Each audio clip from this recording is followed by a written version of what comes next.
What's up, everyone? I'm Josh. As of 6 or 7 months ago, I was not running at all, and now I want to run the Boston Marathon.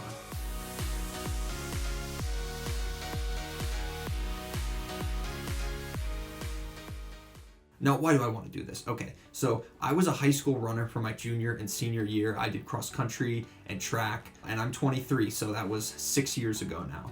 I was really nothing special. I was about an average 19-ish minute 5K runner, which is great for, the average person, but in high school is not really anything too exceptional.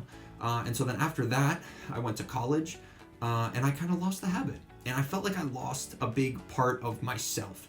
And so when I graduated, I kind of started looking to get that back. And ever since I've been running again, I feel such like a renewal of the kind of joy I felt from it back in high school. And it's like nostalgic almost as an activity. And so I've been wanting to set myself some goals and just keep pushing and see really what I can accomplish as a runner. How am I going to qualify for the Boston Marathon? Now, there's a couple of ways that you can do it, but the way I want to do it is qualifying based on time. And I've chosen the hardest way possible. I am a 23-year-old male, so the qualifying time for my age group is 2:55 for the marathon, which equates to 6:40 per mile. If you think that sounds wacky bonkers fast to you, then we are in the same boat, believe me. I am nowhere close to that right now, but that's kind of why it excites me so much. It's something I can kind of set my sights on for the next couple of years. So now what have I been doing to kind of push towards that goal? Well, let me tell you. Freshman year of college, my friend Justin and I, here's Justin, by the way, finishing an Ironman this summer. He's insane. Justin and I ran an ultra marathon of 50K. And you might say, Josh, high schoolers only run 5Ks. Why would you think you could run a 50K? And the answer is we were dumb. We were stupid. Don't do this. Don't do this. We both got hurt. Don't do it. It was horrific. It took us over 6 hours. And at one point I cramped up so badly we had to stop, and Justin did the thing where he was like, where you push someone's leg to activate the hamstring muscle. Oh, dude, I was destroyed that race. But we did finish. But that kind of put me off of running for a couple of years for obviously the worst possible reasons. I was just tired, and I felt like every running journey I had to go on had to be this massive, huge thing, and I couldn't just incorporate it into a casual part of my life. So I was kind of measuring it based off of accomplishment and not based on consistency, which, as everyone knows, is wrong. And then senior year, a couple of friends and I decided to do, just kind of almost off a whim, a half marathon. And this was kind of a turning point for me. My friends Lauren and Neha and I were training for it. Lauren broke her toe, and then at the last minute decided she was still gonna run it and finished not that far behind us, which is crazy for the amount of no training she did. Come on, Lauren! Let's go! Shout out to Lauren. My training was pretty spotty. This was May 2023 because I was graduating college. It was final season. I was trying to celebrate, trying to be happy with my friends and enjoy life, and I don't regret that at all. And so I was able to accomplish my goal of finishing A and B, breaking 2 hours, and I came through in around an hour and 55 minutes, or 8:48 mile pace. So after that, I was super happy. I wanted to keep running. I felt accomplished. I felt like I kind of had that renewed sense of purpose.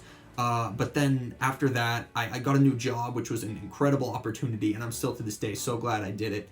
But it was kind of a long commute for me and didn't allow me a whole ton of time to run. So I stopped, and that was 9 months-ish that I wasn't running. I was working really hard, and I did definitely get out of shape. Not to mention I'd been having knee problems for that kind of 9-month period. And so I went to physical therapy a little bit, and that was honestly one of the best things that could have happened to me, because I got such a good stretching and strengthening routine that I still use to this day before every run. And so I think if I hadn't had those knee problems and gone to physical therapy, I would be a much less safe and healthy runner than I am today. So I think that was honestly the best thing that could have happened to me at that time. And I was started out super slow. I did not want to get hurt again. I'm talking half a mile-ish with a long run of 3/4 of a mile. And anyway, once I had that kind of aerobic base built up, I decided that I was going to jump into a race, and I signed up for a half marathon. And as I was training kind of for this half marathon, I knew that I just felt like it was smarter and better than the way that I had trained before, hitting my long runs every single week. And I also was just much more responsible with pacing. I wasn't trying to race my workouts, which I had done before, and everyone knows is a bad idea. I was just more careful. I took better care of myself, and I was able to finish that half marathon in a massive PR of 1:42:13, about 7:48 per mile, a full minute per mile faster than my previous half marathon a year and a half before. And that was such a special day for me because it just kind of showed me, like, if I put my mind to it and I watch my training and I don't miss workouts and I keep consistent, I can kind of make improvements, because previously I had just been kind of off and on with it, and I hadn't been seeing improvements because obviously when you're not consistent you won't, and I was just kind of convinced that I had peaked.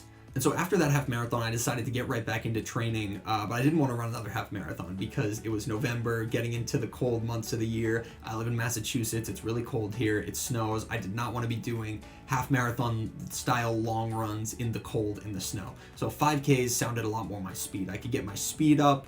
I could kind of stay in shape. I could push myself in a different way than I had for the endurance half marathon.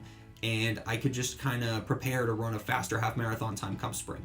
Now, my first 5K was December 1st. It was an awesome time.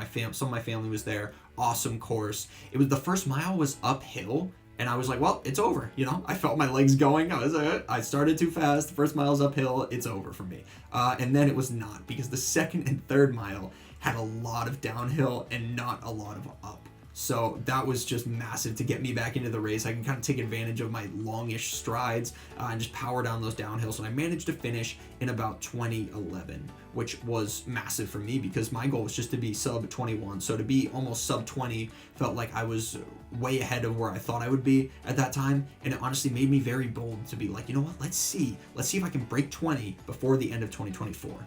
Now, I hadn't been sub 20 in a 5K since high school, which is, like I said, 6 years ago for me. I don't know, something about it just felt powerful to me. And I think it does to everyone when you get into like a new 10-minute like decade of your times. It just feels like you're up an echelon almost. I started training down through the holiday season. I was hitting most of my workouts. I had a little bit of a gap here and there, but my 5K was December 29th.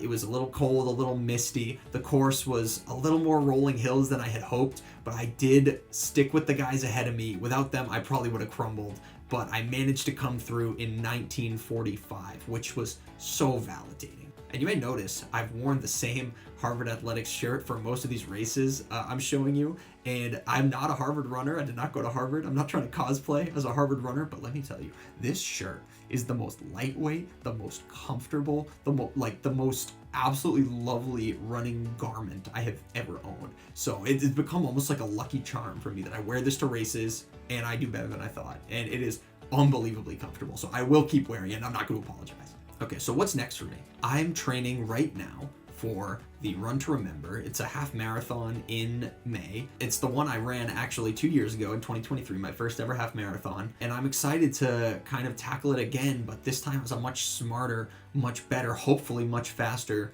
runner than I was last time. So I'm using a more advanced plan. This one involves some double session days, which scare me a lot, but hopefully I'll be able to fit them in alongside work and everything else. That's actually another really challenging thing I've been working with, because the work I do, I work in audiovisual, like live events, and that stuff is really physical. Like I'm moving around a lot, I'm pushing heavy equipment, I'm using heavy equipment. So I've had to kind of tailor my training around that. Like there's days where I come home and I know I cannot do the workout that was set out for that day, or if I have to like go lift and I've been lifting things all day, it's just dangerous, you know what I mean? And honestly, again, it's been a great kind of lesson for me, because as a runner you have to trust your body. You can't always be like, I have to hit this time or it's a bad workout. You have to listen to how you feel, and so that's been a great lesson that's been kind of forced out of me in this training block. So I'm looking forward to carrying that into this next half marathon in May, hopefully into a marathon late this year, like October, my first full-length marathon, and into all my races in the future. All right, I'm gonna stop rambling. If you're still watching this, thank you so much. I mean, that's incredible that you would give me your time like that. I really appreciate it. I'm gonna be hopefully making some more running videos on this channel, because like I said, it just helps me kind of document things and hold myself accountable, because if I have to come on here and say that I skipped a workout that I didn't have to skip, it gives me a lot more motivation to do that workout than I might otherwise have. So, I mean, it's just great for me in that regard. I probably won't only be making videos about running, probably some stuff about movies and books too. I love consuming those. I was a kind of a film major in college, so Those are things that I'm really interested in that maybe I'll come on here and talk about. And basically, yeah, I think that's about it. That's all I have. Hopefully, you guys are living well, taking care of yourselves this winter, and have a great day. And hopefully, I'll see you again soon. Let's go. Woo!